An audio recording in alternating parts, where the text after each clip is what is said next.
Insights from the world's best medical minds. You are watching therightdoctors.com. The coronavirus epidemic finally reached the Indian shores, which was inevitable because of the mass movement of population from the affected areas to our country. But I think that compared to what has been the spread in other areas, we are quite reasonably okay right now. The question is whether these numbers actually reflect the genuine incidence of corona, or is it that we are not catching them because we're unable to test, or these people are not coming to the forefront and so on. So that is a challenge which is facing us, which is also initially faced by other parts of the world. For example, the UK has 1,000 plus cases, but they know that there must be many more based on the fact that they have not been able to test. There's a shortage of kits worldwide, in Europe, in America, and I would think in India also we have to ramp up our testing capability. So I think we're somewhere in the middle out there. We're happy to see that it's not spread like crazy and we haven't had so many deaths. At the same time, the concern is that is it because people haven't presented and we don't have enough testing kits? Having said that, we know that the deaths are at least not as much, because certainly somebody who's very critical will have a death somewhere or the other and will be caught.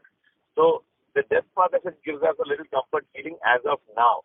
The next thing anyway, a few weeks will be the deciding factor in determining what is going to be the ultimate impact of this virus in our population. So that's a very interesting question. It's pretty much like other viruses, respiratory viruses. So usually these respiratory or chest viruses will enter from the nose or the mouth area. So that's why, it's by and large supposed to be something called droplets, which means if I cough or sneeze, I have to send a whole bunch of small mini drops from the air. And if somebody else inhales them, then their system, if it's vulnerable, will get infected. And then, of course, starts the struggle between the virus and the body. In some people, it will get restricted to simple respiratory symptoms such as fever, maybe some sneezing, sore throat, a body ache, and so on.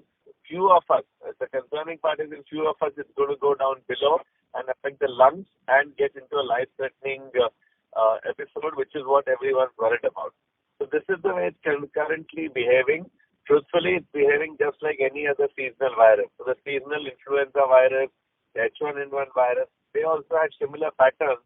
The only thing is each virus has its unique aspects of infectivity, which means how many people it's going to produce disease in. And then, of course, what the most important thing is morbidity and mortality, which are fancy names for getting sicker and sicker and having a life at risk because of the infection. And that is what is variable right now. And that's variable because we're getting reports from different communities in different parts of the world and different age groups and so on. And so we're just clubbing everything together right now because we're hungry for information. But over time, we'll know more and more about who's getting more affected, which age groups, which particular disease patterns, and so on. Now we know that by and large, elderly people with heart issues and all are getting more affected. And so those are the people who are vulnerable and who will need more health care and who will probably not be able to fight off the virus compared to the younger lot. This is the current situation of knowledge, and this is evolving as we speak. We wish we had a very concrete answer. It would be so nice if there were 2-3 distinguishing characteristics, a simple test, or some features. But unfortunately, this is the way respiratory viruses are.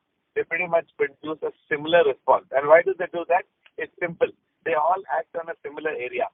They go and attack what's called our lining of the respiratory tract. And so when they do that, common symptoms of expression come out with all these viruses. So fever, cough, sore throat, pain over there, body ache are part of all these viruses. There is nothing because they're all acting by a similar mechanism. So there is no easy way of separating this virus from the other common flus, seasonal flus, H1N1 flus, and so on. And that is the struggle. Currently, because of the spread, so the geographic part is helping us more than the clinical part. We hope that there was some clinical feature which would help us, but no.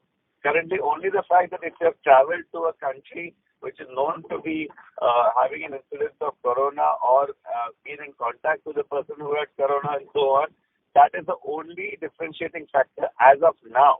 And that is because the epidemic is at that stage.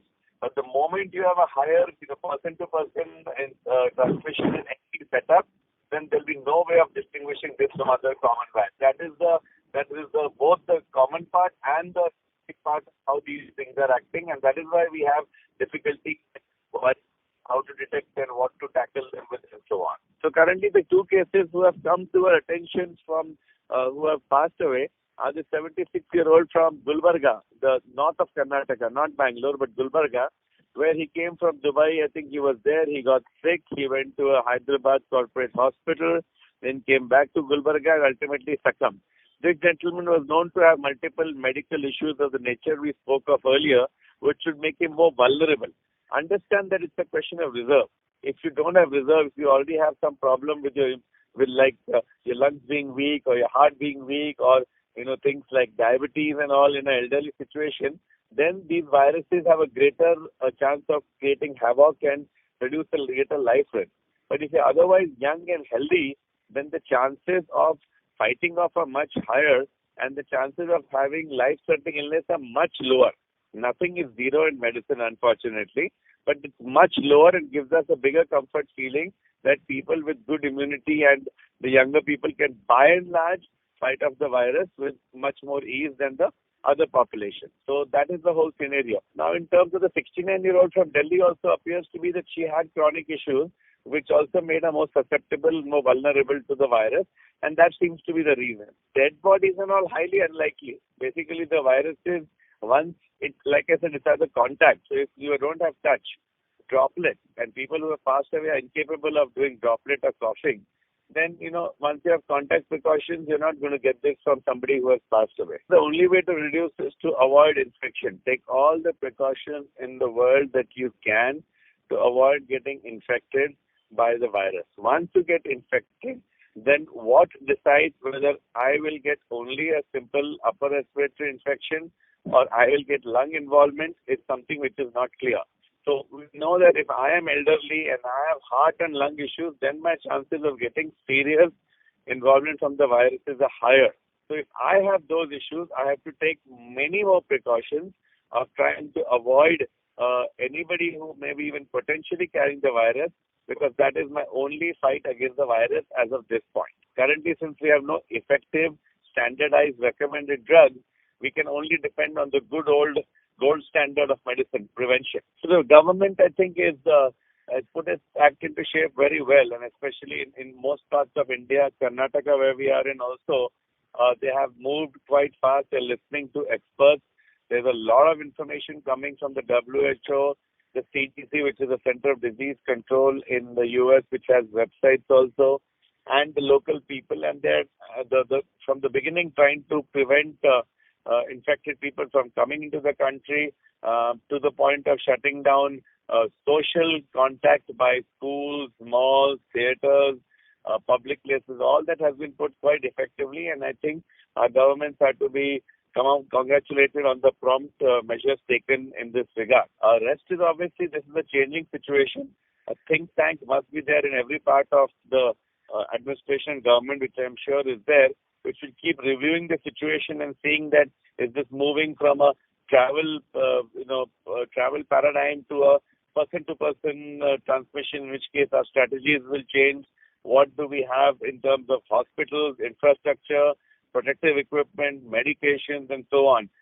This is standard management of an epidemic. So one knows and hopes and knows that there is enough think tanks planning all these things, though the whole world is facing a challenge with shortage of equipment right now. As far as advice to people goes, it's just that you cannot depend only on administrators and government. You have to do your own bit. So for your own bit is be aware. Knowledge is important. Don't panic. This is not as bad as most of the other things we have faced. Otherwise, you should be able to get away with most of this. We have enough problems with dengue, malaria, and tuberculosis in our country, which we'll be fighting for donkey's years. So just be aware. Don't panic. Be positive. Avoid, people who are sick. Follow the precautions being outlined, especially the simple stuff with protective equipment and hand washing and so on. Insights from the world's best medical minds. You are watching therightdoctors.com.